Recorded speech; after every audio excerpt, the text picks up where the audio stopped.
Hello guys, NautoAisDx, and this is going to be a response to DownPhoenix on the Megaman Legacy Collection 1 and 2 for the Switch.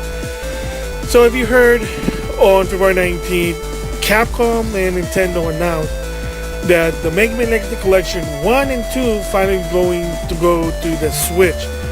There have been a lot of Switch owners who are Mega Man fans who've been asking, hey, this is going to be on the Switch, it would be nice to be on the Switch, play it on the big screen or on the go. Because it was on the Legacy Collection 1 was really old. It was on the PS4, Xbox One, and Steam. And then, of course, it followed suit with Megaman Legacy Collection 2. And every time they say, hey, there's this game going to come out, where's the Switch version? Where's the Switch version? Because it's always, the Switch version always comes in last. Well, they finally released it for the Switch. It's going to be released on May 22nd. So they did mention the price. So for the download in the eShop, the first game is $15, no surprise. That was the initial price in the other two. As of right now, that's still the price. I think you should get it in sales, flash sale, whatever, sales. And then the second one is $20.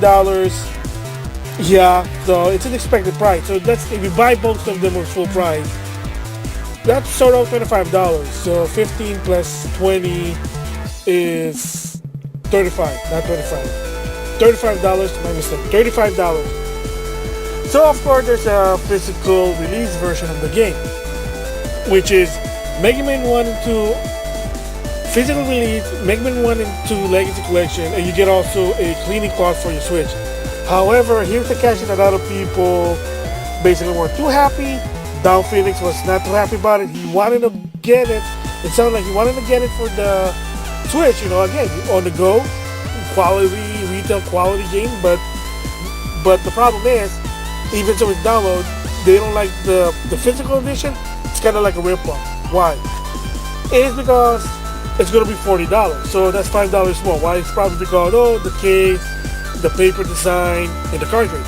However, you might think, well, those two games are not that big, and the cartridge is like 400, it's up to 16 gig it can go. So it's really more than, well, I think it can even hold more than the Blu-ray. Correct me if I'm wrong, because I'm not really an expert in this area.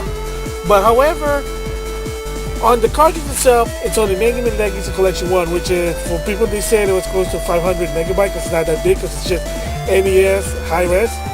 And then you get a download code for Mega Man Legacy Collection 2, which is it's a bigger game.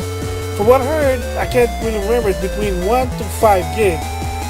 So you're technically buying $40 to play Mega Man Legacy Collection, which is close to 500 megabyte on a cartridge, and then you still need to buy, then of course 5 gig on Mega Man Legacy Collection 2 as a download.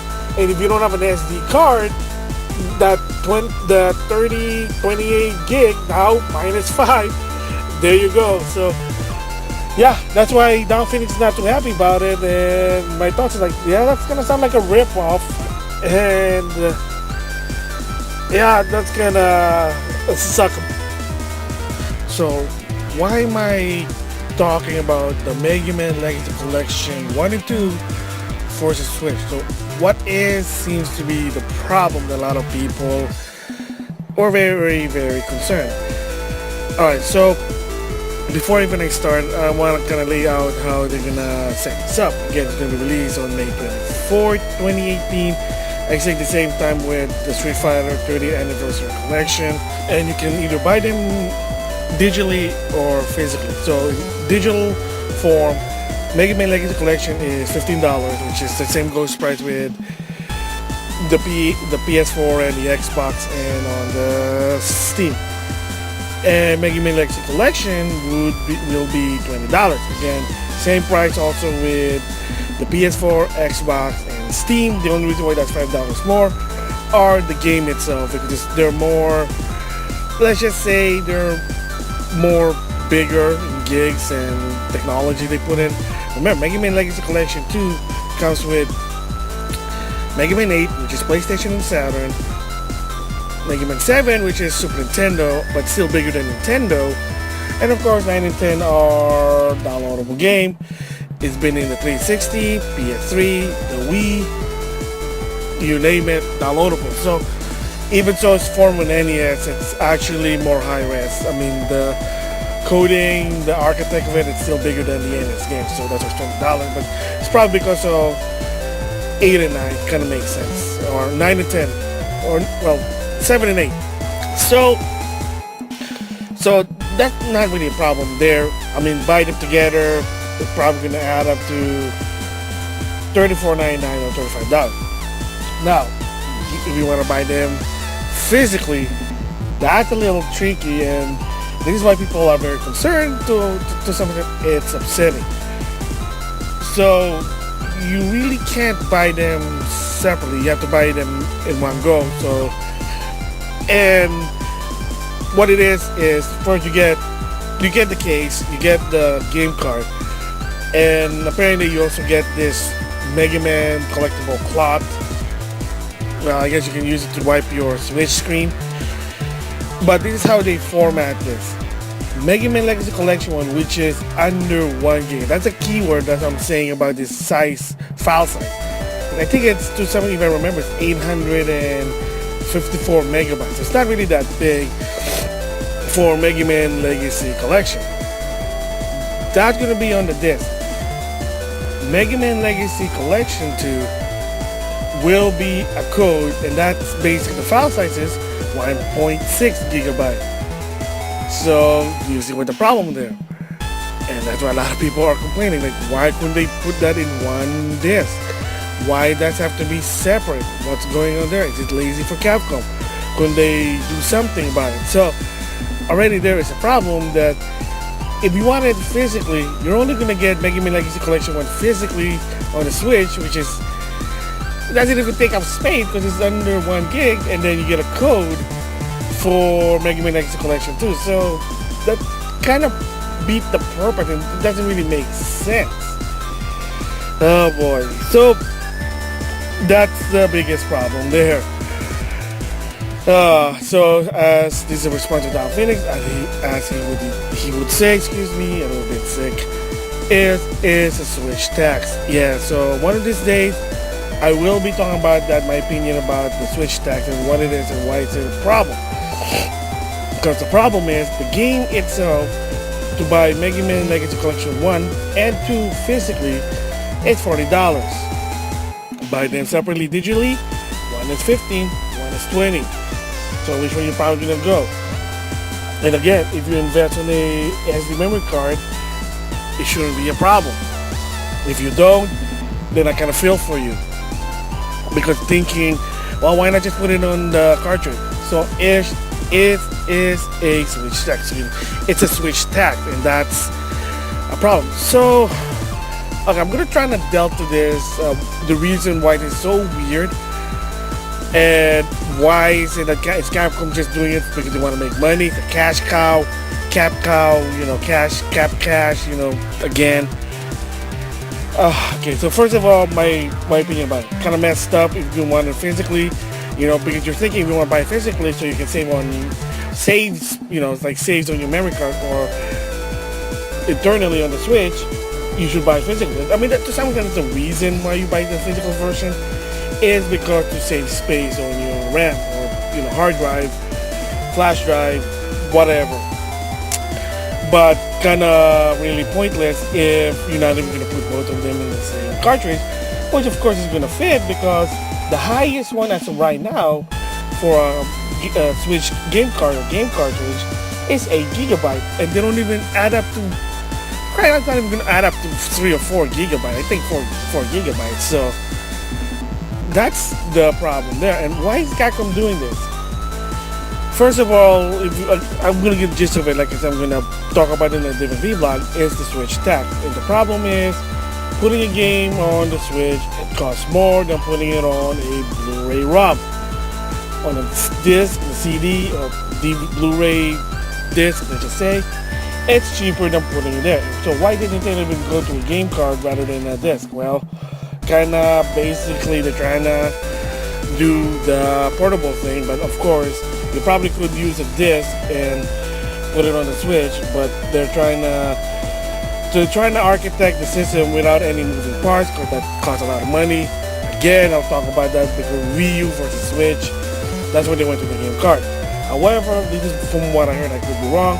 A lot of third-party companies have said the more RAM you put in on the game card, the more costly it's going to be. Again, let me say that again. The more RAM, Giga RAM you put on the card, the higher the cost on production. That's why the switch tax. That's why LA Noir has a big update, because they don't want to put it on the cartridge or the game card, because then that's going to cost more. Can you do it on the CD or the Blu-ray? What's the difference? Well, yeah, but then it's cheaper to put in the Blu-ray than a game card. Because again, a lot of people have said game cartridge costs more in production versus Blu-ray ROMs. So in my theory with Capcom is they want to cut costs. Remember I said in the past, what business one is to build nothing to get something, to do the minimum work and to make the maximum profit. Not really working there, but a lot of companies will try to do it. So that's what the problem is that if they, why not put the bigger one on the game card? So let the first game be a DLC code and the second one be on the game card. Then that's more RAM, then Capcom has to pay more. Because again, Megaman Legacy Collection 2 is 1.6 gigabyte versus the first one.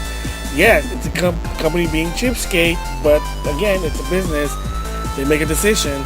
All I can say the solution is with your wallet. So I think that's so stupid, putting a switch tax, and it's gonna really suck there that what's the point of buying it physically if the first game doesn't even cost a lot of RAM you're putting on the game card.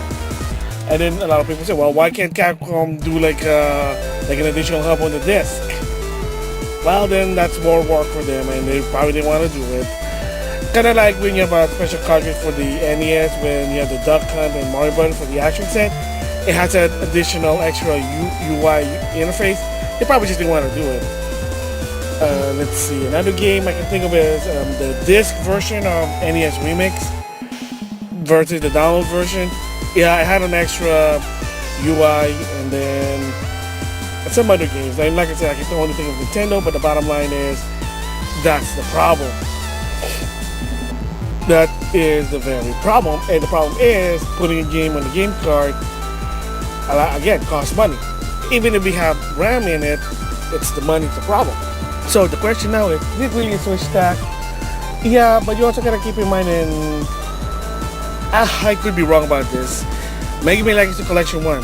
Digitally, like I said, it was $15, but did you know physically, whether it's the PS4 or the Xbox One, it was $20. So Capcom been doing this in the past, so why is that? Well, the most common reason theory that I have heard is that you can't really sell a physical version, let's just say this, let's put PS3 or PS4. You can't sell them under $20, believe it or not. It just doesn't make sense. If it does, then why even put it on the disc? Why not just have it digitally? If the game would be digitally. So that's the reason why Megaman Collection 1 physically, whether it's PS4 or Xbox One, was $5 more. But what they do is, what they trade off is, they put crap in it to say, well, there's free crap, Megaman stickers. So there you go. But again, it's okay to say it's a PS4 tax. Well, not necessarily, because again, it's a common thing. Like even I remember PSP Go, like digital version were $5 off then. Physical version, not all of them, because a lot of them they just believe it's about the content, not the stuff like the disc, the cartridge, the case, etc. Again, different story there. So again, do I think the Switch tax for the Switch? Yeah, I think that's kind of messed up, because you're paying $40 physically only for Megaman Legacy Collection 1, so it's kind of utterly ridiculous. So what can you do about this? Well, one, you can let your voice hurt, tell them it's stupid, they're probably not going to listen because it's Capcom. Two, I always say this, vote with your wallet. Don't buy the game no matter what. buy it. Maybe just buy it digitally. If you really wanted it on your Switch, buy it digitally. I would highly recommend it. Buy it digitally than physically, because that's just ridiculous. Or 3, if you don't really care, wait for a clearance sale. Yes, believe it or not, these games do go clearance. I kid you not. Megaman Legacy Collection, when I went at Target, I already got the game by the time I already got the game. They were selling it under $10. And Megaman Legacy Collection 2 last Christmas, during Christmas holiday. Remember the video I did about the Black Friday, post-Black Friday clearance sale at Target? Well, believe it or not, Megaman Legacy Collection 2 was $5.99.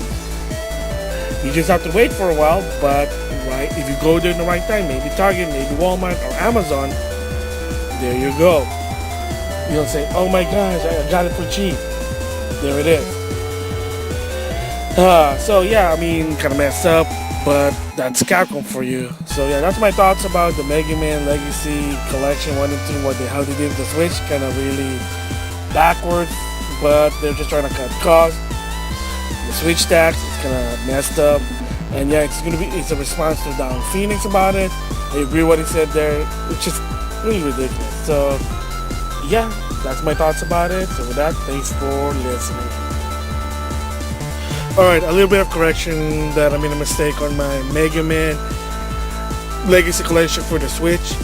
Okay, so first of all, Megaman Legacy Collection is close to 5 GB, not 1.6 or 2 GB, so I made a mistake there. I was thinking about something else, so I did it for the Switch cartridge.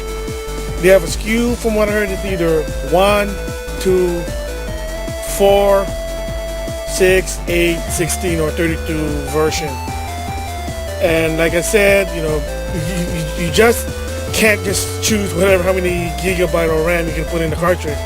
You gotta choose which one size, kind of like an SD card, so like what size you want. So again, like I said before, a lot of people have said, again, I could be wrong, the more data or RAM you put in on the cartridge, the more it costs versus a Blu-ray ROM disc, which is, it's like for a maximum of 8 gigabyte, I think.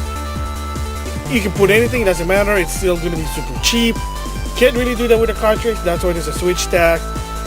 So my guess is they chose the SKU for the 1 gigabyte. That's why the Mega Man was like under 1 gig, so really being cheap, letting the consumer deal with the cost more. So again, real shit for Capcom, but you know, it's a business, so that's the correction. Again, the correction is that, the Mega Man Legacy Collection 2 is 5 gigabyte max, and the cartridge is up to 32, but like an SD card or a mini SD card, micro SD card, there are files that you have to choose from.